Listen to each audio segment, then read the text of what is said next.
I guess that the root of the problem to enter the obstacles from the root of all the obstacles, I guess, is the way that men and women, like girls and boys, we are socialized ever since we are children.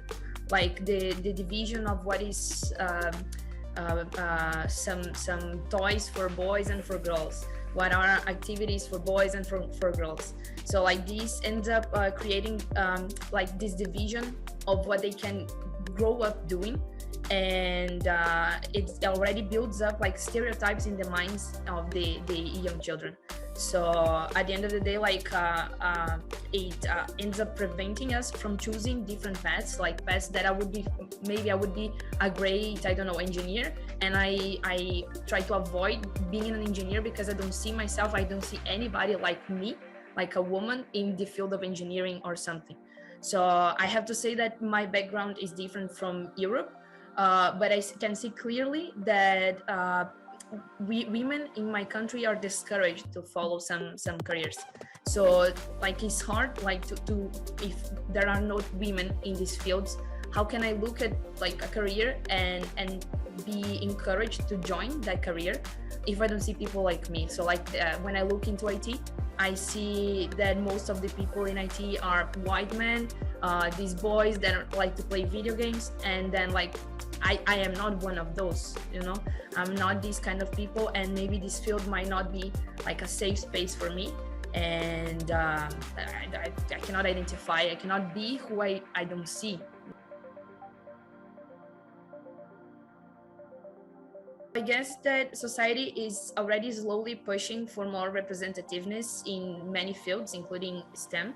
And once you see that there are women working on those fields, you feel more like I can be part of that area. So for instance, in a couple of weeks ago, last week maybe, we received some girls from high school here at BSc, and they got to know many places in BSc, many different areas in BSc. So you see, like they arrive and they look at us and see, well, there are women working in computer science, in computer architecture, in many levels of the many different areas inside technology. And I can be one of them because that is a safe place. They are working together to build like a safe environment, a welcoming environment for people like me, for women. And maybe I can join that too, because like it's a place where people like me are working on.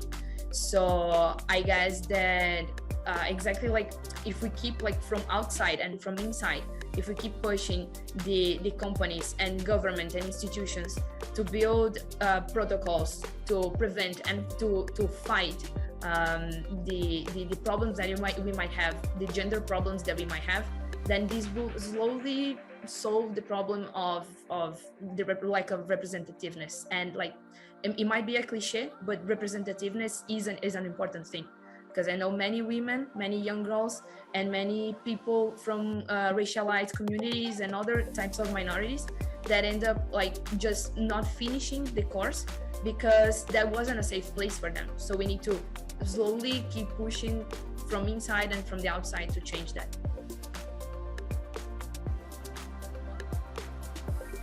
I guess it's something that is not well valued from the industry and like many places, is soft skills that I guess that are usually considered not as crucial as other aspects like technical skills, but they could make a huge difference in my work. For instance, I see that every day that stuff that I learn working with other women and the way that we organize ourselves help me in my job to do it in a more adequate way, I would say. For instance, like organization and thinking about like how my work can help other people, or how other people's work can help me on my job. So for instance, when I have to organize a piece of code, I have to deliver this piece of code to somebody else to use. I plan this code, I build this code already thinking that other people will have to use it, and that I'm not working by myself, I'm working with a team. Organization, commitment, that I see that everybody of us, even though we have like inside the Women in Computer Science initiative, we have our different jobs and different responsibilities, and still we are committed to this and we take it seriously. And the idea of listening to other ideas and understanding the importance of listening to other people. They have different minds, different backgrounds. So I see that, I guess that every one of all these small soft skills that we have inside the group end up helping in my daily work. And besides that, I guess that through weeks, for instance, I got to know many people that like renowned and known people in the technical field, in the technical area, that I wouldn't have access to those people. I wouldn't be close to those people if it wasn't for through weeks. So at the end of the day, I get to talk to these people who are relevant in the field, not only about being a woman in computer science, but also about technical stuff.